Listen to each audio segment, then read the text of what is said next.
Good evening, you're watching 7 at 7 on India Today. I'm Preeti Chaudhary. Former President Donald Trump's election campaign has only gotten fiercer after the failed assassination bid against him this Sunday.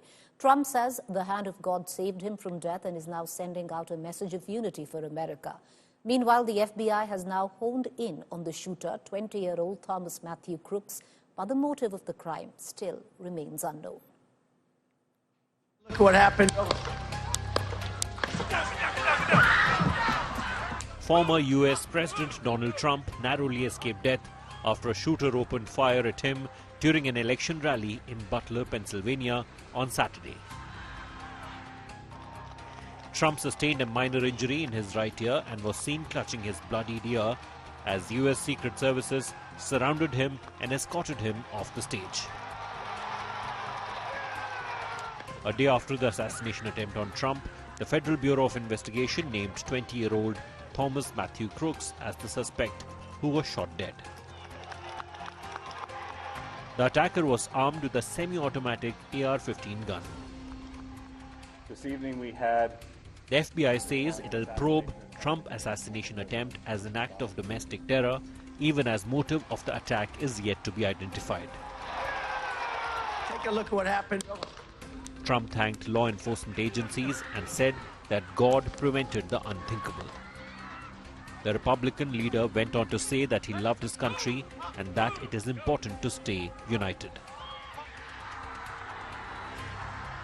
Trump is in Milwaukee in the US to be a part of a crucial Republican convention where he will be formally named as the presidential candidate.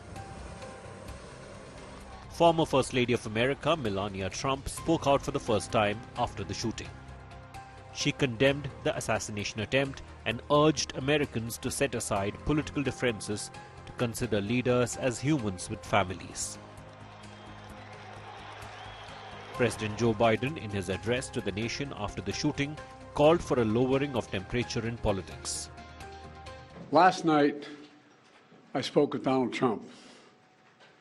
I'm sincerely grateful that he's doing well and recovering, and we had a short but good conversation. Jill and I are keeping him and his family in our prayers. We also extend our deepest condolences to the family of the victim who was killed. The FBI is leading this investigation, which is still in its early stages. We don't yet have any information about the motive of the shooter. We know who he is. I urge everyone, please, don't make assumptions about his motives or his affiliations. Let the FBI do their job and their partner agencies do their job. Take a look at what happened. The images of Trump's fist bump right after the shooting has rallied his voters and donors. The incident could help Trump bolster the lead he already enjoys over Biden in popular ratings. Bureau Report, India Today.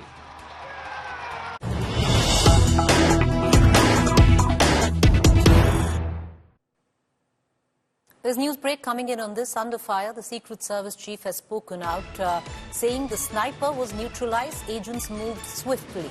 The Secret Service chief, figuring out what went wrong, has gone on to suggest will join independent review against us as well. The Secret Services have been under a fair amount of heat after what many ascertain was a massive security botch-up where the former President of the United States was concerned. My colleague Geeta Mohan, our Foreign Affairs editor, joins us live for more updates on the story. You know, Geeta, the Secret Service, even the Chief of Secret Service, has been in the eye of the storm ever since for not getting the SOP right, not reacting in time, and the various visuals that have been going viral ever since really don't help their cause either. After all the questions about whether if the protocols were followed or not, whether this is a massive security lapse or not, finally we look at the statement that has been put out by the U.S. Secret Service director. And the director himself has said that not only are they looking into the lapse in security, that investigations are ongoing. The statement also goes on to say that they are also looking at the future meetings and rallies that former President Donald Trump is going to hold. So the Secret Service is working with all involved federal, state and local agencies to understand what happened, how it happened, and how we can prevent an incident like this from ever taking place. That's the statement coming in from the director of the Secret Services. The incident in Pennsylvania has understandably led to questions, and now they're looking at security for the Republican National Convention in Milwaukee, which is where Donald Trump is to hold the rally, and of course after which there will be the Republican National Convention where the vice president nominee will be announced. So a very important day, a very important date, and over here the Secret Service is now trying to look at all the do's and don'ts and trying to reassess the security that is provided not just to Donald Trump but further on from here, looking at all the security that needs to be provided during the election campaign. So a serious assessment by the Secret Services after the attack on Donald Trump.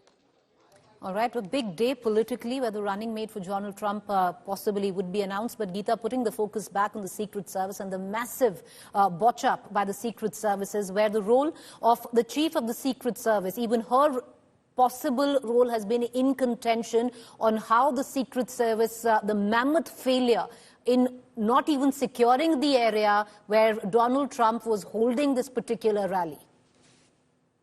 One, look at the area itself, look at the visuals, and you see that here there was no exit plan. There has to be an exit plan. There has to be a surety on the kind of numbers that are required to ensure that the man in question, the leader or the target over here is absolutely secure and protected. Over here, we are looking at lapses. The exit plan certainly not in place. No bulletproof shields in place. So a lot of lapses. There is a lot of answering that will have to be done. The Biden administration, while on the one hand has come out and said there can be no political violence, they will certainly at the on the political platform be cornered by the Republicans on how did this happen? How did the administration allow such a lapse in security?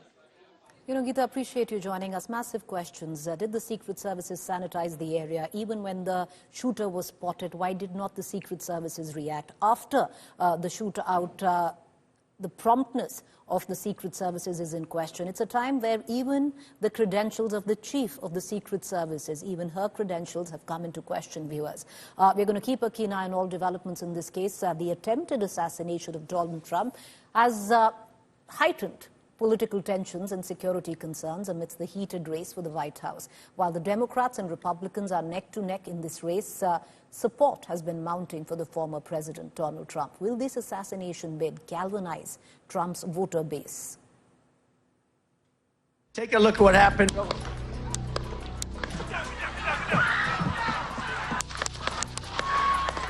This has changed the face of the US election. An assassination attempt on Trump, the ex-president emerging with his fist in the air, yelling "fight, fight," has added the most dramatic turn yet to the electrifying US contest, which is months away. The shooting took place during an election rally in Pennsylvania, and Trump was giving an impassioned speech about illegal immigration. Take a look at what happened.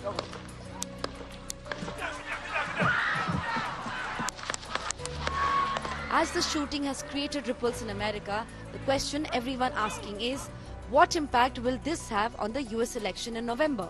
Will this create a sympathy wave for Trump? Will his Make America Great Again campaign gain unprecedented support now?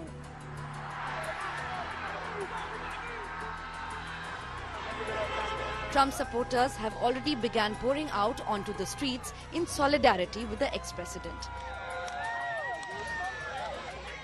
Polls by the New York Times have given Trump the edge, and this was before the assassination attempt. The national polling average, as per New York Times, is 47% for Trump and 45% for Biden. The timing couldn't be worse for the Democrats. The assassination attempt has taken place a day before the Republican convention. Trump has touched down in Milwaukee to be part of the convention where he will be officially named as a Republican presidential nominee and where he will also name his vice president candidate. Extend our deepest condolences. Biden, on the other hand, has now completely toned down the Trump rhetoric, replacing it with condemnations of political violence. There is no place in America for this kind of violence or any violence for that matter. An assassination attempt is contrary to everything we stand for as a nation, everything. It's not who we are as a nation. It's not America. And we cannot allow this to happen. Unity is the most elusive goal of all, but nothing is important than that right now, unity. Take a look at what happened.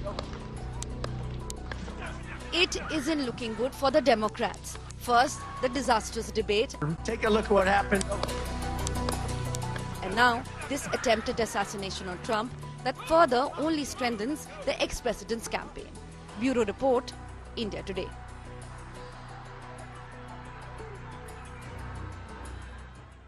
All right, let's quickly shift focus back home. Uttar Pradesh Chief Minister Yogi Adityanath meeting where the national executive, where the UP BJP is concerned, meeting for the first time after the Lok Sabha debacle, the BJP 2024 debacle only in the state of Uttar Pradesh because the BJP performed lesser than what it had expected. If in 2019 it had got 63 seats, this time around it was 33, and that was up for discussion. Yogi Adityanath said that it's overconfidence and a shift in voter sentiment that led to the BJP's wipeout in Uttar Pradesh, or performance which was less than what they had expected. Rallying the party cadre, Yogi roared that the BJP flag must be hoisted again in Uttar Pradesh. Meanwhile, his deputy, Keshav Prasad Maurya, also stirred controversy with his Sangathan Sarkar Se Bada Hai statement. The deputy CM took a whale dig at the chief minister, or at least that is what is being speculated, suggesting that the BJP is an organization is bigger, way bigger than any government. लेकिन जैसा वोटों की shifting होती है और कहीं पर जब हम लोग ये मान करके चलते हैं कि आत्मविश्वास में कि हम तो जीत ही रहे हैं, तो स्वाभाविक रूप से वहां पर कहीं न कहीं हमें खामियाजा भी भुगतना पड़ता है। मैं सदा कहता था और आज इस प्रदेश कार्य समिति में मैं संगठन के वरिष्ठता हमारे देश के और प्रदेश के नेतृत्व के सामने कह रहा हूं, संगठन सरकार से बड़ा है।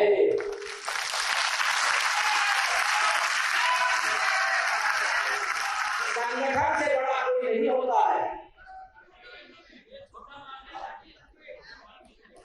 संगठन सरकार से बड़ा है, बड़ा था, बड़ा रहेगा। बीजेपी का कार्यकर्ता का आज बिल्कुल ये संकल्प है कि जुटकर 2027 में 2/3 नहीं 3/4 से चुनाव जीतेंगे, और निश्चित रूप में जो आज मार्गदर्शन मिला है राष्ट्रीय अध्यक्ष जी का और मुख्यमंत्री जी का, वो एक आत्मबल बढ़ाने वाला है। All right, so this was the first time where the BJP's UP Working Committee was meeting to dissect on how things didn't go according to plan for the party in the state of Uttar Pradesh. Lots went down in that meeting. My colleague Samarth Srivastav is joining us live from Lucknow. Samarth, a lot was said in that particular meeting. At one end, there's a caution there by Yogi Adityanath suggesting that there was overconfidence that possibly killed the BJP's campaign. On the other hand, which many, especially in political circles, are speculating as a jibe at his CM, his deputy, Keshav Prasad Maurya, said Sangathan is bigger than the government. So interesting there. But all in all, the BJP has now vowed to win the 10 by-poll seats which are going to be up for elections coming soon. Well, Preeti, we have got some interesting statements coming in the previous executive meeting held in Lucknow of the BJP, where Yogi Adityanath at one hand is saying that overconfidence led to the damage in UP, and while Keshav Prasad Maurya is saying that Sangathan, that means the party, is above the government. And that's the thing, it's a thin line between the statements of Yogi Adityanath and the Keshav Prasad Maurya. But the bigger difficulty for the BJP now is the statements coming from the cabinet ministers, former MPs, which are worrisome for the party. Cabinet Minister Sanjay Nishant has questioned the bulldozer action happening in Lucknow, or is about to act in some places, and even claimed that the officers are not respecting the BJP MLAs, MPs, and even the workers. This is the big statement, right? Subrat Pathak, the former BJP MP from Kannauj, has even claimed that this Bhumafia thing is on the rise in Uttar Pradesh, and administration is not being able to do much in that particular context. Also, a letter is viral on social media of the BJP MLC, where he has claimed that the teachers and the students in the various competitive exams are anguished with the Sapan party, and that also led to the fall of in the 2024 Lok Sabha election. So this is a big thing where we are seeing even the party leaders, even the cabinet ministers are questioning the government and also saying that there is a line between the administration and police, and they are not talking about that. Keshav Prasad Maurya's statement is very clear. In the 2022 assembly elections, he even said that every worker is Keshav Prasad Maurya. He in a rally has clearly said, and the same message continues for Keshav Prasad Maurya, because he is the typical party man, and he has worked hard in the 2017 Uttar Pradesh elections as the BJP UP chief. And now, when the scenario is coming where we are seeing a situation where the BJP workers are quite unhappy with the government, especially in the context with the administration and the police, this is statement of Keshav Prasad Maurya in a way shows well, a there lot are of interesting dynamics on really what's going on in the state of Uttar Pradesh. We're going to keep a keen eye, viewers, because this was the first time that the working committee of Uttar Pradesh BJP was meeting, and even though they all came together and vowed to win the 10 by-poll seats which are going to be up for election, the date of which has not been announced. There seemed to be underlying tension. It can be interpreted in various ways. We just showed you two examples there. With that, let's get you back to the national capital on the ongoing ensuing war between the Aam Aadmi Party and Tihar authorities over Arvind Kejriwal and his weight in health. Well, they're locked in battle once again. Aam Aadmi Party netas claim Arvind Kejriwal is rapidly losing weight and that his health is declining in prison.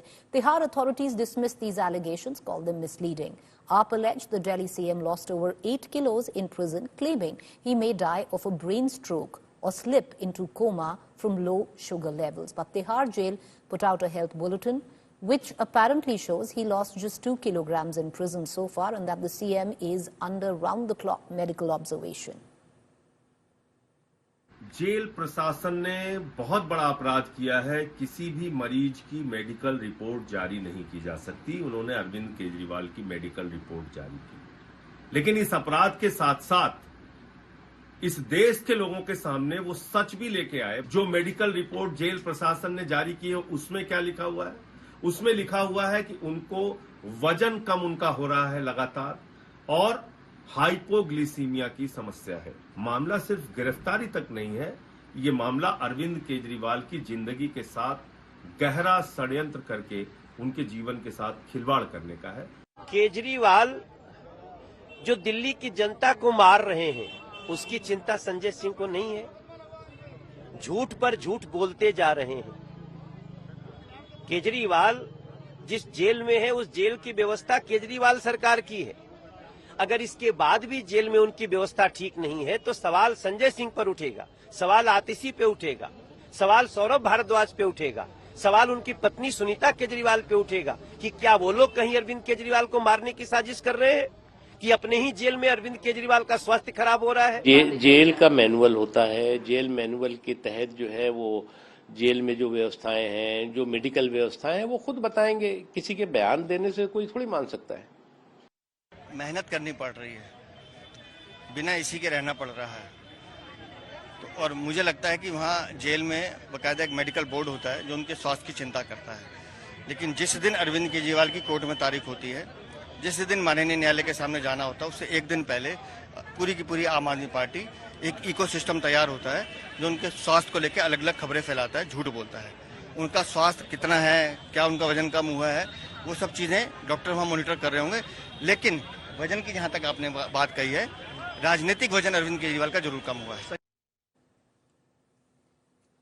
Meanwhile, keeping on with the BJP versus Aam Aadmi Party war in the national capital, the new point of escalation has been over the power tariff hike in Delhi.